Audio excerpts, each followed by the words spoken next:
चौधरी शेठ साहेब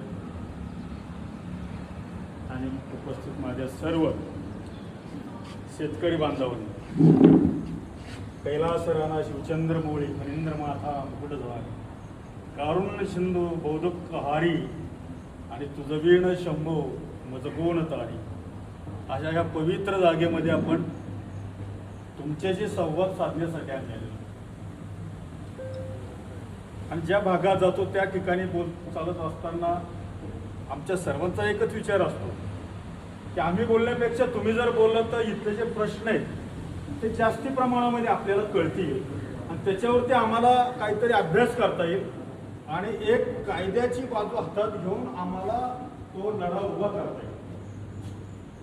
कारण का नंदुरबार मराठवाड्यातले प्रश्न वेगळे, विदर्भातले प्रश्न वेगळे असतात, पश्चिम महाराष्ट्रातले प्रश्न वेगळे आणि म्हणून आम्ही हा संवाद यात्रा जी सुरू केलेली आहे त्याच्या पाठीमागचा मुख्य उद्देश आहे की आपल्याला त्या त्या भागात गेल्यानंतर त्या भागात जे आपले सक्रिय कार्यकर्ते यांच्याशी आपल्याला बोललं पाहिजे आणि यांच्याशी बोलल्यानंतर आपल्याला खऱ्या अर्थानं त्याची परिस्थितीची जाणीव होईल. आणि जर आपल्याला त्या ठिकाणी आज समजा इथं मिरची असेल, पपई असेल, ऊस असेल, इतर अनेक अन्नधान्य असतील, याच्यावरती जर प्राथमिक स्वरूपामध्ये आपल्याला जर माहिती मिळाली तर त्याच्यावर आपल्याला काम करता येईल. परंतु हे करत असताना संवाद यात्रेचा आमचा मुख्य उद्देश एक आहे की तुमचं झाडाचा खोड जर मजबूत असेल तर त्याच्या वरच्या येणाऱ्या ज्या फांद्या आहेत त्या मजबूत आणि चांगल्या भरतील. परंतु खाडाला खालचे जे खोड असेल ते खोडच जर मजबूत नसेल आणि त्याला जर वाढवी लागलेली असेल तर वर आपण फळाची अपेक्षा आणि फांद्या फुलं वाढण्याची अपेक्षा करणंच व्यर्थ आहे.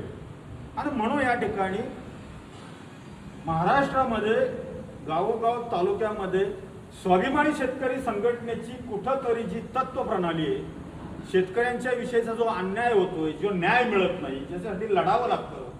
आणि मला वाटतं भारतामध्ये आता सध्या माननीय शरद जोशींच्या नंतर राष्ट्रीय स्तरावरती फक्त आणि फक्त माननीय खासदार राजू शेट्टी साहेबांच्या व्यतिरिक्त एवढं कोणीही तनमन धनानं कोणीही काम करत नाही.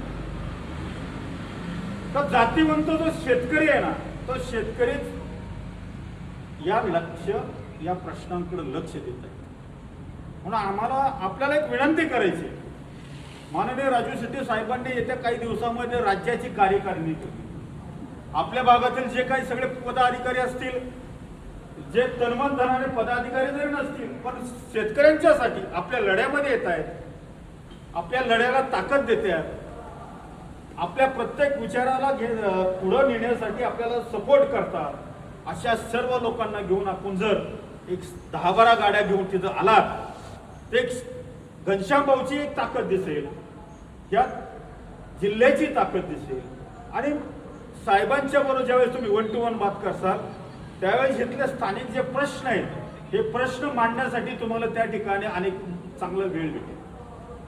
पण ते करत असताना आपल्याला या भागातील जी संघटना आहे ही संघटना एकदम ताकदीनं उभं करण्यासाठी आपल्याला काहीतरी ध्येय धोरण ठरवण्यासाठी तुम्हाला ती चर्चा करता येईल.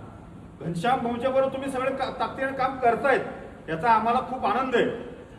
मी एक साधा कार्यकर्ता आहे, परंतु माझ्या दृष्टीनं शेती जरी 100 एकर असेल आणि त्या शेतीमध्ये जर माळरान तयार होणार असेल, काट्या झोडपड जर वाढणारे असतील तर त्या शेतीचा काहीच उपयोग नाही.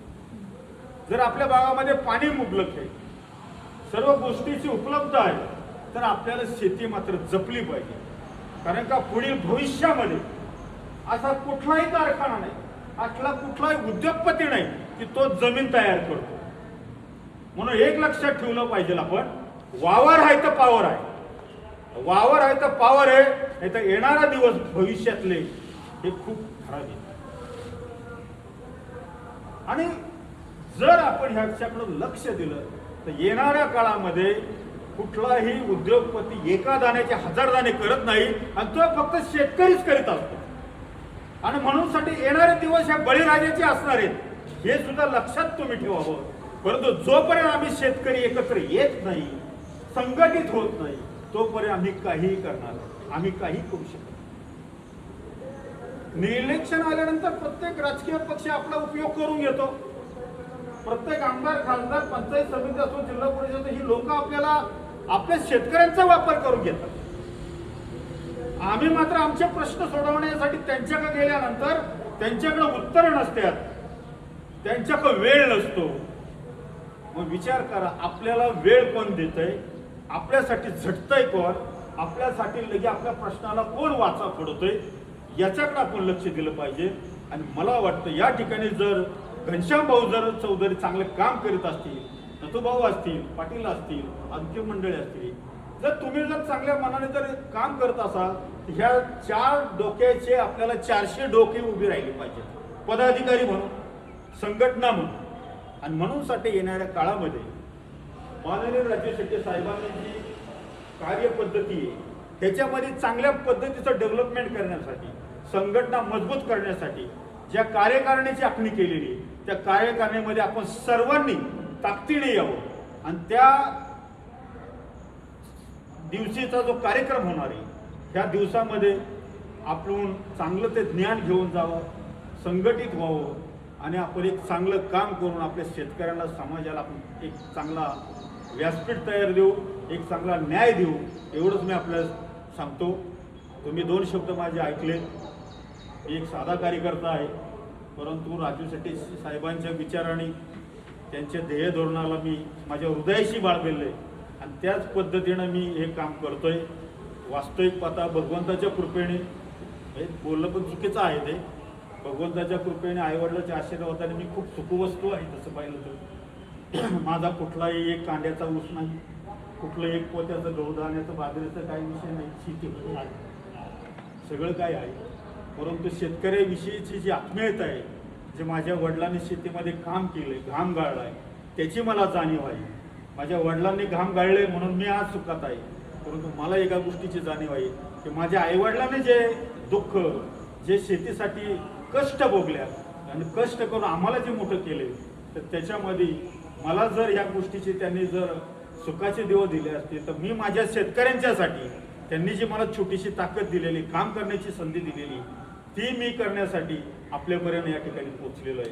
म्हणून पुन्हा एकदा एक विनंती करतो की माननीय राजू शेट्टी साहेबांनी जी कार्यकारिणीचं नियोजन केलेलं आहे, त्या कार्यकारिणीमध्ये आपण त्यांचे जे संवाद साधण्यासाठी आवर्जून सगळ्यांनी आपण हजारोच्या संख्येने या, एवढीच विनंती करतोय आणि थांबतो.